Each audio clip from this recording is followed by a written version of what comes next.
Imagine you download a beautiful satellite photo of your city. You open it in mapping software expecting it to drop exactly where it belongs.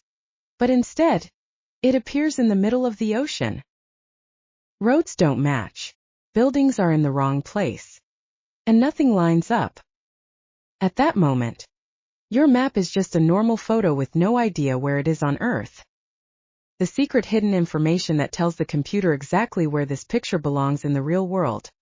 Without this hidden info, even the clearest image is useless for mapping. So what's missing? It's like having a puzzle piece but no clue where to put it. This hidden information is the big difference between a normal TIFF file and a GeoTIFF file. A regular TIFF is just a picture. It only knows about colors and pixels. But a GeoTIFF is much smarter. It has location information. It means when you open GeoTIFF in a software, it opens up at the same location where the image belongs to. In simple words, a GeoTIFF carries extra invisible data that says, this image belongs right here on planet Earth. One of the most important pieces of this hidden data is called a Model Tiepoint.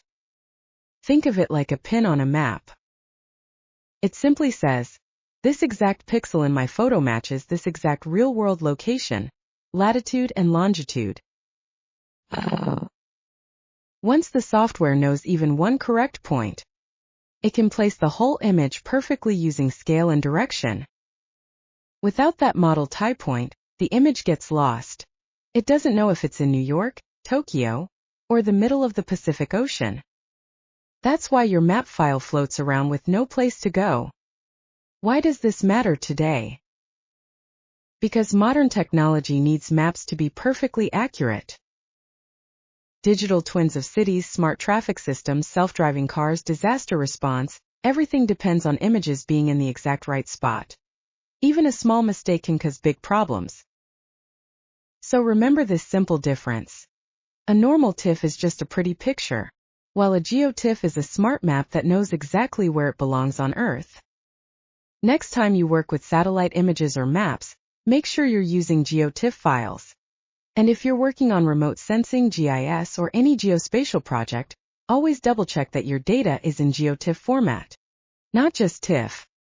That one small hidden piece of information can save you hours of frustration and make your project actually work.